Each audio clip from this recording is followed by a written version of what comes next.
বিচার মানে তো শুধু একটা বিচারাধীন মামলা নয়, বিচার মানে তার একটা নির্দিষ্ট সময়ের মধ্যে বিচার, যাতে তথ্য প্রমাণ লোপাট। সেখানে যে অত পুলিশ ওনারা ছিলেন, তাদেরকে কেন এখন অবধি সাসপেন্ড করা হয়নি?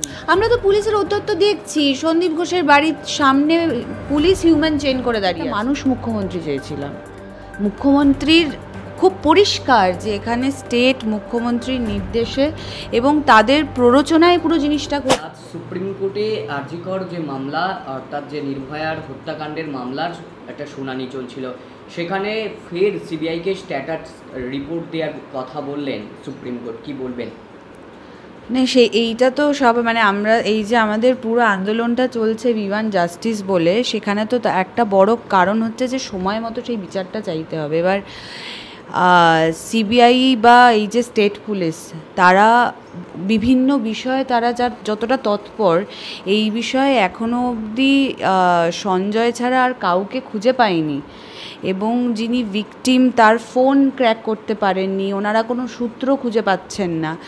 এবং সেখানে যে প্রেজেন্ট ছিল কালকে, সেদিনকে যে পুলিশরা, তাদেরকেও ওনারা জিজ্ঞাসাবাদ করতে পারছেন না, সিসিটিভি কোথাও ক্র্যাক করতে পারছে না, কোনো তথ্যই সিবিআই পাচ্ছে না, এবং রিপোর্টের পর রিপোর্ট দিয়ে যাচ্ছে। সেই জন্যই তো এই পুরো আন্দোলন চলছে। এই বিচার মানে তো শুধু একটা বিচারাধীন মামলা নয়, বিচার মানে তার একটা নির্দিষ্ট সময়ের মধ্যে বিচার, যাতে তথ্য প্রমাণ লোপাট না হয়।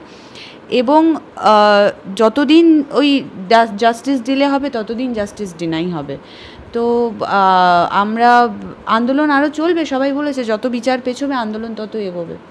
তুষার মেহতা সুপ্রিম কোর্টে প্রশ্ন তুলেছেন যে অনেক কিছুই প্রমাণ কিন্তু লোপাট হয়েছে, বা অনেক কিছু এখনো পর্যন্ত খুঁজে পাওয়া যায়নি, এই প্রশ্ন তুলছে। তাহলে তো কোথাও গিয়ে সেই যে তাণ্ডব লীলায় প্রমাণ লোপাট হয়ে যাওয়ার কথা একদম স্পষ্ট হচ্ছে। শুধু তাণ্ডব লীলা কেন বলছেন?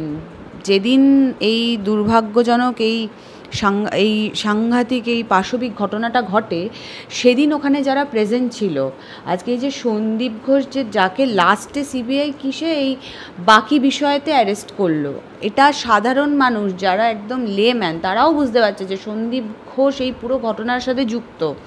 সেখানে এই এত বড় একটা পাশবিক ঘটনাতে নাকি সন্দীপ ঘোষকে অ্যারেস্ট করা হয়নি। সেকেন্ড হচ্ছে, সন্দীপ ঘোষকে মোটামুটি কতদিন পর তাকে নিজের কাস্টডিতে নেওয়া হলো। সেখানে পুলিশরা যারা ছিলেন, যারা বাকি প্রত্যেকে ওখানে প্রেজেন্ট ছিলেন, তারা তো ওখানে ছাড়া ঘুরে বেড়াচ্ছে, এবং সেই দিন তো তথ্য প্রমাণ আরও বেশি করে লোপাট করেছিল। আজকে সেদিন আরজি করে কি তাণ্ডব লীলা চালিয়েছে, 3 তলার জায়গায় 4 তলা পৌঁছে গেছে, সেই দিনের অপেক্ষায় ছিলেন না ওনারা যেদিনকে ঘটনাটি ঘটে সেদিনকেই ওনারা তথ্য প্রমাণ লোপাট করেছে। এবং আমাদের বক্তব্য হচ্ছে, আরজি করে সেখানে যে অত পুলিশ ওনারা ছিলেন, তাদেরকে কেন এখন অবধি সাসপেন্ড করা হয়নি? তাদেরকে কেন তাদেরকে কেন ডাকা হয়নি? বিনীত গোয়েলকে কেন কোনো প্রশ্ন করা হয়নি? টালার ওসিকে ডাকা হয়েছিল, সে হঠাৎ করে অসুস্থ হয়ে গেল। এগুলো তো কাকতালীয় নয়। যেদিন সন্দীপ ঘোষ অ্যারেস্ট হলো, সেদিন নিজাম প্যালেসে সেদিনেই আগুন লেগে গেল। এগুলো সব কিছু তো কাকতালীয় হতে পারে না। তো তথ্য প্রমাণ লোপাট তো করছে।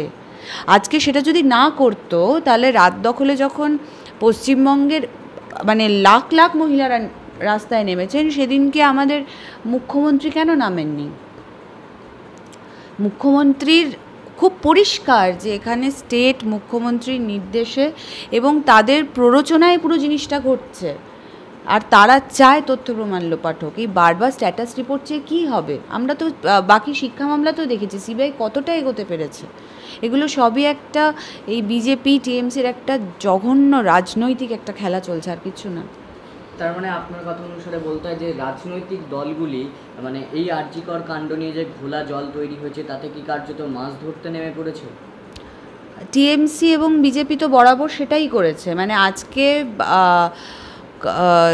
যখন টিএমসির দ্বারা চালিত এই পশ্চিমবঙ্গর যখন এরকম কোনো ঘটনা নিয়ে কথা হয়, তখন টিএমসির লোকজন বিজেপির দ্বারা চালিত রাজ্যতে এই ঘটনা ঘটেছে সেই নিয়ে আওয়াজ তোলে, এই বিষয় নিয়ে কথা বলতে চায় না। এবং বিজেপিও সেটা করে।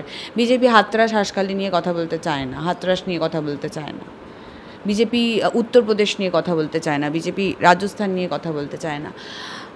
দেখুন, বিজেপিতে যারা নামছে খুব স্পেসিফিক, ধরুন শুভেন্দু অধিকারী বলুন, বা আজকে যদি আমি রাস্তায় দিলীপ ঘোষকে দেখি, মেয়েদের হয়ে কথা মানে মেয়েদের অধিকার নিয়ে কথা বলছে। দিলীপ ঘোষ যেভাবে একজন মহিলাদের সাথে কথা বলে, উনি যেভাবে অ্যাড্রেস করেন মহিলাদেরকে, শুভেন্দু অধিকারী যেভাবে কথা বলে, আপনার মনে হয় যে শুধুমাত্র একটা দলে আছি বা আমি বিরোধিতা করলেই তো হয় না, সেই মানুষটার চিন্তা ভাবনা, সেই মানুষটার কথার মধ্যেই তো পরিষ্কার হয়ে আসে। এবং আমি বিশ্বাস করি না একটা রাজনৈতিক চিন্তাভাবনা করতে গেলে কোনো দলের সাথে যুক্ত হওয়া প্রয়োজন আছে, সে সিপিএম হোক, সে বিজেপি হোক, সে টিএমসি হোক। আমার কাছে সেটা মনে হয় না। রাজনৈতিক চিন্তাভাবনা প্রত্যেকটা মানুষের আছে এবং সেটা কোন দিকে নির্ধারিত হবে তারা সেইভাবে সেই দলগুলোকে বেছে নেয়। এবং দলে না থাকলে যে সেই মানুষের রাজনৈতিক চিন্তাভাবনা নেই সেটা নয়। হ্যাঁ, টিএমসি বিজেপি সেটাই করছে, ঘোলা জলে মাছ ধরারই চেষ্টা করছে। নির্যাতিতার মা প্রশ্ন তুলছেন যে পুলিশকে রাগালে বিচার পেতে অসুবিধা হবে, এমনটাই নাকি পুলিশ সূত্রে তাদেরকে বলা হয়েছিল। আমরা তো পুলিশের উদ্যত্ত দেখছি, সন্দীপ ঘোষের বাড়ির সামনে পুলিশ হিউম্যান চেইন করে দাঁড়িয়ে আছে। পরিষ্কার তো, মানে ওটাই তো পরিষ্কার কথা যে আরজি করে যেদিনকে ঘটনাটি ঘটলো সেদিন তো ওখানে পুলিশ থাকে, প্রত্যেকটা সরকারি হাসপাতালে তো পুলিশ আছে। তারা কি করছিলেন?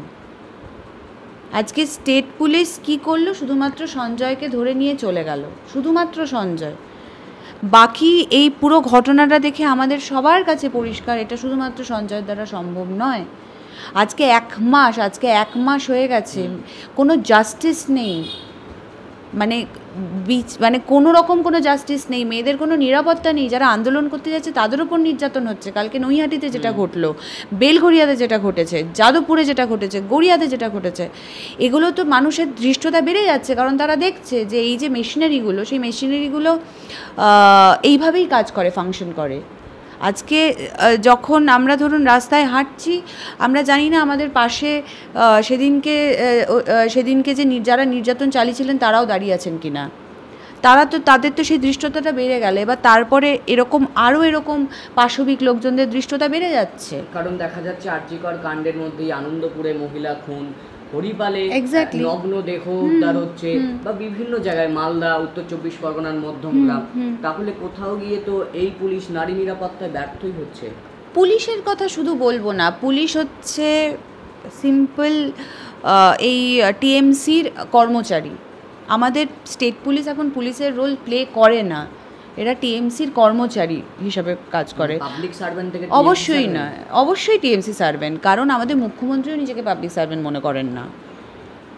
এরা প্রত্যেকেই তো পাবলিক সার্ভেন্ট সংবিধান অনুযায়ী মনে করে না। এরা মনে করে টিএমসি চালাচ্ছে। সেটা আমি বারবার বলেছি, এটা কোনো রাজ্য এরা চালায় না, এটা একটা টিএমসি দল চালাচ্ছে, যেখানে দলের লাভ হচ্ছে, মানুষের কোনো লাভ হয় না।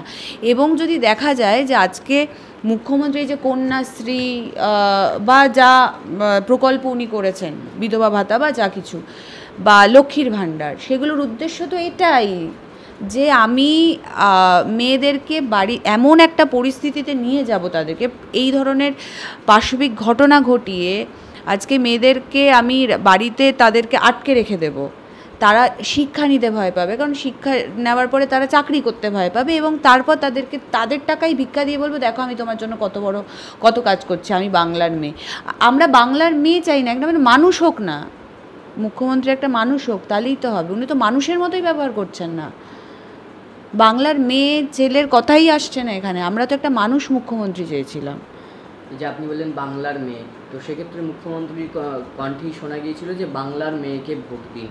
সেই বাংলাতেই তো বাংলার মেয়েরা আছে নিরাপত্তা। সে তো সায়নীও বলেছে, ওরা সবাই তাই বলে।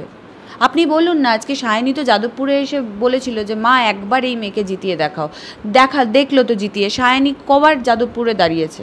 যাদবপুরে তো চলছে আন্দোলন, সায়নীকে একবারও দেখেছেন? কেন দেখেননি? আজকে সায়নীর সেই সত্তা কোথায় গেল? টিএমসি বলে উনি আর চটিটা চাটতে হবে বলে উনি আর বেরোচ্ছেন না, নাকি ওনার মনে হয়েছে যে এটা একটা ছোট ঘটনা? আজকে যে কোনো দলেরই হোক, আজকে কোনো মানুষের সাথে এরকম পাশবিক অত্যাচার হবে, এবং কোনো মানুষ বাড়িতে যদি আটকে বসে থাকে তাহলে সে সেই পাশবিক অত্যাচারকে সাপোর্ট করছে, এটা আমি মনে করি।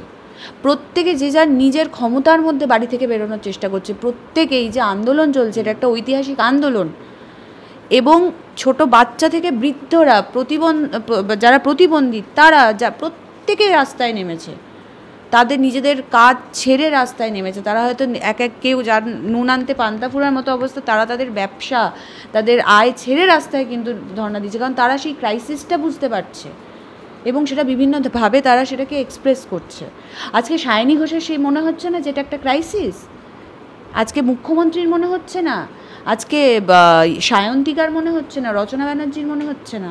রচনা ব্যানার্জি ভিডিওতে এসে কেঁদেছিলেন এবং তা নিয়ে হ্যাঁ, বাকিরা তো কেউ ভিডিওতে এসে আমার মানে ভিডিও করার কি দরকার?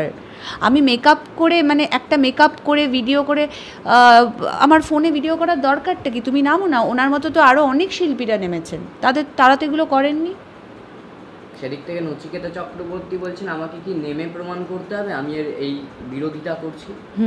নচিকেতা চক্রবর্তীর কথা বাদই দিলাম, উনি যে ওনার যে একটা আইডেন্টিটি ছিল উনি সেটা একদম নষ্ট করে দিয়েছেন। এবং এই পুরো প্রত্যেকটা জায়গায় মমতা ব্যানার্জি ঢুকে এবং তার চটিটা চেটে চেটে তার দালালি করতে করতে করতে করতে না এরা একদম উলঙ্গ হয়ে গেছে, এরা সত্যিই উলঙ্গ হয়ে গেছে। মমতা ব্যানার্জিকে প্রমোট করতে করতে আজকে বলে রাজন্যা বলছিল না যে আমরা চটি চাটি, হ্যাঁ গর্বের সাথে চটি চাটি, তো এরা উলঙ্গ হয়ে গেছে।